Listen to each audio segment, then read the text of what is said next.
10 নৱেম্বৰত আমি আৰু 25,000 টকা সোমোৱাই দিম। অৰ্থাৎ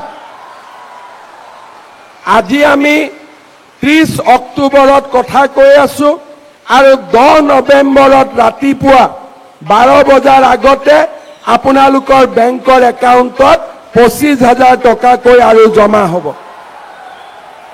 চৰ্ত দুটা, 3 দিনীয়া প্ৰশিক্ষণটো সকলোৱে কৰিব লাগিব আৰু আপোনালোকক আজি সময়ৰ অসুবিধাৰ বাবে আমি কোনো আণ্ডাৰটেকিং এখন সৰু সহি কৰাব খুজিছো, কিন্তু আপোনালোকক আমাৰ জিলাৰ পৰা একোখনকৈ চুক্তিপত্ৰ দিয়া হ'ব। তাত একো লিখা নাই যে 1 লাখ টকা ঘূৰাই দিব নালাগে আৰু 1 লাখ টকা 3 বছৰ গেপ দি 5 বছৰত ঘূৰাই দিব লাগে।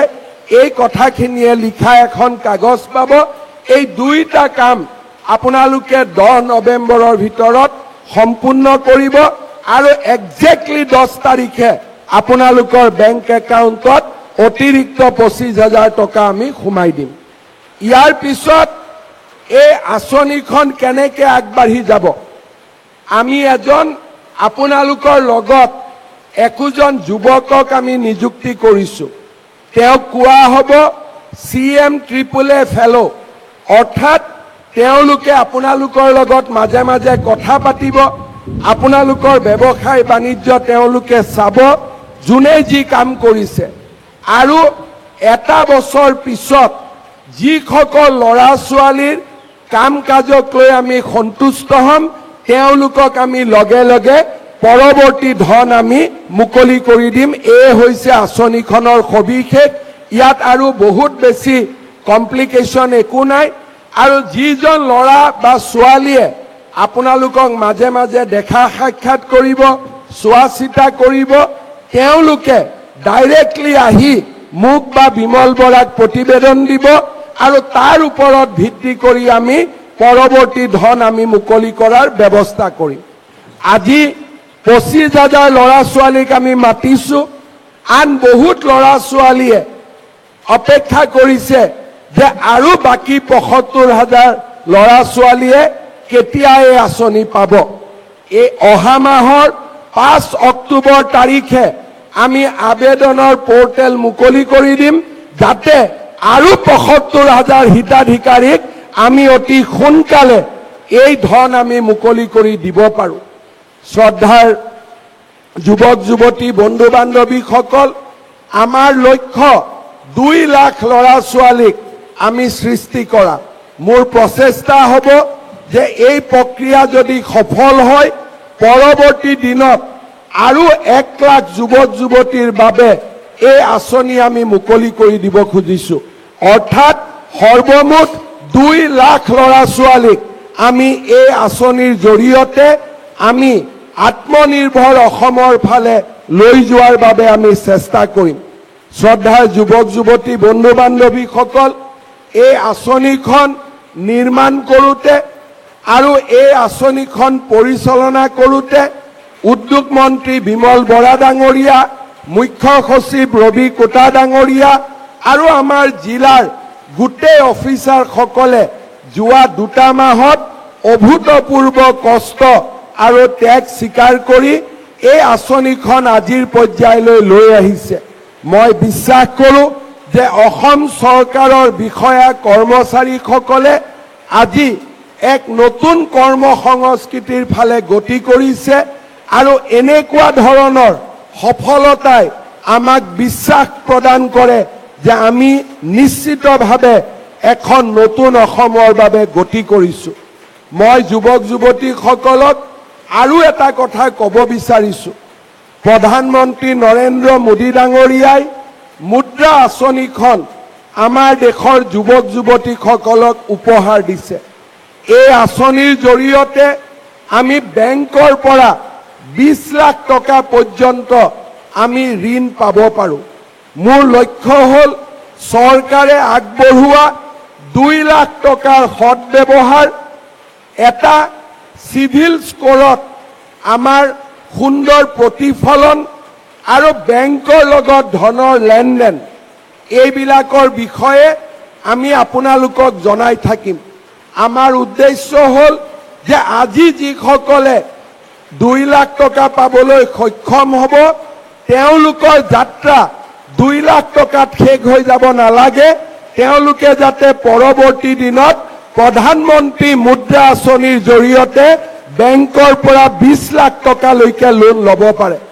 আমাৰ লক্ষ্য হ'ল আপোনালোকক প্ৰধানমন্ত্ৰী মুদ্ৰা আঁচনিলৈ আপোনালোকক প্ৰস্তুত কৰা। মই প্ৰধানমন্ত্ৰী ডাঙৰীয়াৰ লগত এই আঁচনিখনৰ বিষয়ে আলোচনা কৰিছিলোঁ আৰু তেওঁ মোক কৈছে যে যিবিলাক ল'ৰা ছোৱালীয়ে 2 লাখ টকা ভাল কৰি ব্যৱহাৰ কৰিব, প্ৰধানমন্ত্ৰী ডাঙৰীয়াক মই কওঁতে তেওঁ মোক কৈছে যে লাগিলে অসমত প্ৰধানমন্ত্ৰী মুদ্ৰা যোজনাৰ যি লক্ষ্য সেই লক্ষ্য মই বঢ়াই দিম যাতে প্ৰতিগৰাকী সফল যুৱক যুৱতীয়ে মুদ্ৰা লোনৰ ভৱিষ্যতৰ দিনত অধিকাৰী হ'ব পাৰে। মই বিশ্বাস কৰোঁ আজি যদি এই 1 লাখ ল'ৰা ৭২,০০০ আৰু তাৰ পিছত 1 লাখ এই 2 লাখ ল'ৰা ছোৱালীক যদি আমি প্ৰধানমন্ত্ৰীৰ মুদ্ৰা আঁচনিলৈকে লৈ যাব পাৰোঁ তেতিয়া আমাৰ অসমৰ সামগ্ৰিক যিটো পৰিৱেশ সেই গোটেই পৰিৱেশটো সলনি হৈ যাব। আগত অসমৰ মানুহৰ বিশ্বাস আছিল যে বেংকে আমাক লোন নিদিয়ে, কিন্তু আজি লাহে লাহে সেই পৰিৱেশবিলাক সলনি হৈছে।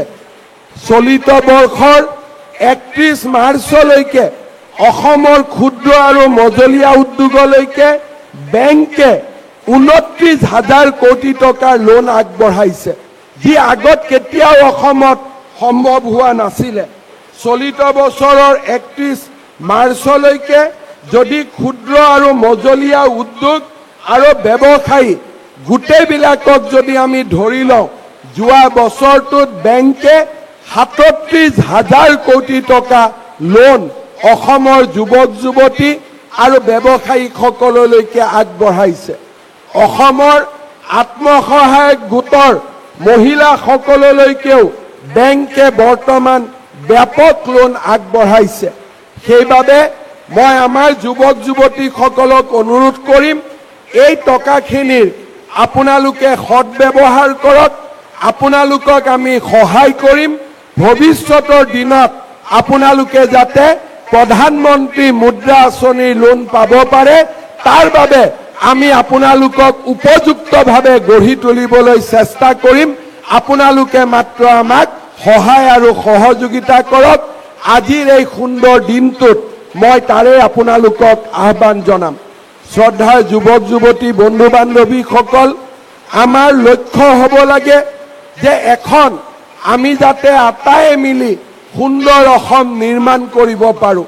সততে আন্দোলন, সততে হতাশা ই কেতিয়াও সমাধানৰ ৰাস্তা হ'ব নোৱাৰে। যি যুৱক যুৱতীৰ মনত আশা থাকে, হতাশাই যাক কেতিয়াও আন্ধাৰ কৰিব নোৱাৰে, তেনেকুৱা যুৱক যুৱতীয়ে সফল হ'ব পাৰে। জীৱনত ঘাট আৰু প্ৰতিঘাত থাকে, কিন্তু সেই ঘাট আৰু প্ৰতিঘাতক যোনে সাহসেৰে পৰাজিত কৰিব পাৰে তেওঁৱে সফলতা জীৱনত অৰ্জন কৰিব পাৰে। আজি যদি আমাৰ চাৰিওফালে যিসকল ব্যক্তি সফল হৈছে তেওঁলোকৰ যদি আমি জীৱন এবাৰ অধ্যয়ন কৰোঁ, আমি দেখা পাম কোনো এজন যুৱক যুৱতীয়ে সোণৰ চামুচ মুখত লৈ জন্মগ্ৰহণ কৰা নাই। সেইসকল যুৱক যুৱতীয়েহে সফল হৈছে যোনে জীৱনক সংগ্ৰাম বুলি স্বীকাৰ কৰিছে যে এই জীৱনত মই পিতৃ মাতৃৰ কোলাত জন্ম হোৱাৰ দিনৰ পৰা মই সংগ্ৰাম কৰিছোঁ আৰু জীৱনৰ শেষ মুহূৰ্তলৈকে মই সংগ্ৰাম কৰিম আৰু সংগ্ৰামক মই ভয় নকৰোঁ। তেনে